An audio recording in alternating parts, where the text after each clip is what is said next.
Hello అండి. అందరూ ఎలా ఉన్నారు? బాగున్నారా? నేనైతే చాలా చాలా బాగున్నానండి. మీరు కూడా బాగుండాలని అయితే మనస్ఫూర్తిగా కోరుకుంటున్నాను. Welcome back to our channel. ఇదైతే మన ఈవినింగ్ వ్లాగ్ అనమాట. వాతావరణం అయితే చాలా కూల్గా ఉంది. వర్షం పడేలా ఉంది కానీ వర్షం మాత్రం పడట్లేదు. 2 డేస్ నుంచి కూల్గానే ఉంటుంది. మబ్బు చేస్తుంది కానీ వర్షం అయితే పడట్లేదు. అసలు ఈ సంవత్సరం వర్షాలు పడతాయో లేదో మరి.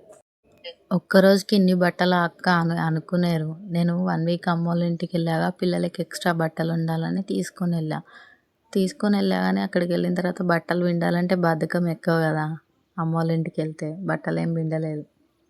ఇక రేపు వెళ్తామ్మా అని అనే వరకు అమ్మ ఏం చేసింది, బట్టలన్నీ ఉతికేసింది. ఉతికిన తర్వాత వర్షం వచ్చింది. ఇక ఆ బట్టలు అస్సలే ఆరలే, మొత్తం పచ్చి ఉన్నాయి. ఇక అవే కవర్లో పెట్టుకుని వచ్చేసరికి ఇక బ్యాగ్లో కూడా స్మెల్ వచ్చినట్టు అయినాయి. ఇక మొత్తం మళ్ళీ బట్టలన్నీ ఉతికేసి మళ్ళీ కంఫర్ట్లో జాడిచ్చేసాను. మా చిన్న పాప ఏం చేసిందంటే, నేను బట్టలు పిండుతుంటే తనేమో చేతులకు సబ్బు పెట్టుకొని మొత్తం ఆట ఆడుతుంది. చిన్న పాప ఎలా అంటే, నేను ఒక పని చేస్తే తను నా కోసం ఇంకో పని చేసి పెడుతుంది. అంటే నాకు ఎదురు పని చేసి పెడుతుంది. అసలు పొద్దున్నే బట్టలు ఉతుకుదాం అనుకున్నా, ఎండకు మంచిగా ఎండుతాయి అనుకున్నా కానీ వాటర్ ఒకటి లేవు, ఫీవర్ ఒకటి వచ్చింది. ఇక అట్లనే పడుకున్నా. డ్రమ్లో వాటర్ ఉన్నాయిలే కానీ నేను ఊరెళ్ళిన రోజు పట్టిన వాటర్ అవి. ఆ వాటర్ ఇక స్మెల్ లాగా వస్తున్నాయి అని చెప్పేసి మళ్ళీ ఉతికిన అట్లనే వస్తాయి. అసలే అవి స్మెల్ వస్తున్నాయి అంటే ఇంకెక్కువ స్మెల్ వస్తాయి అని ఇక నీళ్ళతో ఉతకలే, నల్ల వచ్చేదాకా వెయిట్ చేసి ఇక బట్టలన్నీ జాడిచ్చేసిన. ఇప్పుడు నేను బారబోసే వాటర్ ఏంటంటే, మాకు ఇటు సైడ్ పోవాలి కానీ ఆ పైప్లో నుంచి పోవట్లేదు. అవి అక్కడ పోవడానికి పోస్తుంటే అవేమో వాకిట్లోకి వస్తున్నాయి. ఇక సర్లే ఒక్కరోజు దానికి ఏమవుతుందిలే అని అలా పోసిన. అందులో ఏంటంటే కప్ప వాడుకుంది. ఆ పైప్ ఒకసారి తీసి మళ్ళీ సరి చేసి పెట్టాలి. ఇక్కడ కనిపిస్తున్న ప్లేస్ అంతా మాదే కానీ ఇక ఆ ప్లేస్ అంతా ఏం వాడట్లేదు. ఇక వాడకపోవడంతో ఆ ప్లేస్ వర్షం పడ్డదిగా గడ్డి మొత్తం పెరిగింది. ఇదంతా ఒకరోజు సాఫ్ చేయాలి. ఇంక ఈ జామ చెట్టు అయితే మొత్తం కాయలన్నీ కింద రాలిపోతున్నాయి. ఈ వర్షానికి ఏంటంటే కాయలు లోపల పురుగులు వస్తాయని ఎవరు తినట్లేదు. ఈ కాయలు కూడా చిందరవందరగా రాలిపోయినాయి. ఊరు వెళ్ళినాం కదా, వాకిలి కూడా ఏమంత ఊడవలే కదా, మొత్తం కాయలన్నీ రాలిపోయి వాకిలంతా అయినాయి అసలు. ఇక మా చిన్నది ఊడుస్తుంది. చెట్లు ఉండడం మంచిదే కానీ ఇదంతా శుభ్రం చేయాలంటే మాత్రం చాలా కష్టం అసలు. ఇంకా పిల్లలతోటి వాళ్ళు నేను చేస్తానంటే నేను చేస్తా అంటారు. వాళ్ళు పని చేసేది తక్కువ కానీ మనతో చేయించేది మాత్రం ఎక్కువ. చాలామంది ప్రైవేట్ స్కూల్స్లలో వేస్తున్నారు కానీ మేము కూడా ప్రైవేట్ స్కూల్లో వేద్దాం అనుకున్నాం కానీ నాకు అనిపించింది ప్రైవేట్ స్కూల్స్లలో ఏంటంటే ఇంటర్ డిగ్రీ చదివిన వాళ్ళే వస్తున్నారు. అదే గవర్నమెంట్ స్కూల్లో చెప్పే టీచర్స్ ఏంటంటే బీఎస్సీ, బీఈడి, బీకామ్ ఇట్లా చేసిన ఇవన్నీ చదవబట్టే కదా వాళ్ళకి గవర్నమెంట్ పోస్ట్ అనేది వచ్చేది.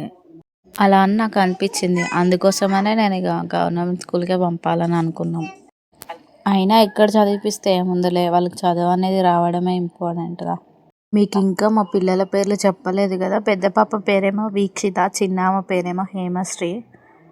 ఇక అంగన్వాడీ స్కూల్లోనేమో కుర్కురే పెట్టానని తీసుకొచ్చి ఇస్తుంది వాళ్ళ చెల్లెకి. మా రూమ్ ఏమో చాలా చిన్నగా ఉంటుంది. మళ్ళీ ఒకటే రూమ్ కావడం వల్ల మొత్తం ఎక్కడెక్కడ ఉంటాయి. మీకోసం ఒకసారి హోమ్ టూర్ వీడియో చేస్తా చూడండి. నా వీడియోస్ మీకు నచ్చితే ఒక చిన్న సబ్స్క్రైబ్ చేసుకోవచ్చుగా. మా పెద్ద పాప స్కూల్ నుంచి వచ్చింది కదా, ఇద్దరికి ఒక్కసారి స్నానం చేపించేసాను. గిన్నెలు అయితే కడుక్కుంటున్నాను. పొద్దునైతే దొండకాయ కర్రీ చేశాను కానీ ఇక నేను ఒక్కదాన్నే కదా, నాకు ఒక్కదానికి సరిపోద్దిలే అని ఒక్కదానికోసం అనే చేసుకున్నాను. ఇక మా వారుండి ఈరోజు వస్తున్నా అని ఫోన్ చేసే వరకు మళ్ళీ ఆలుగడ్డ కర్రీ చేస్తున్నాను.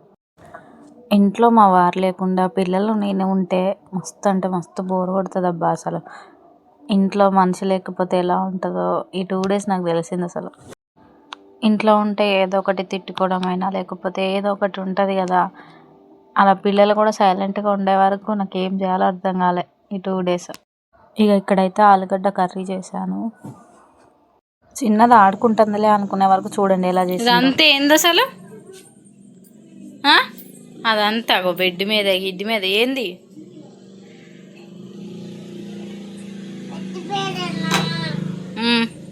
ఏంది ఇదంతా ఏంది,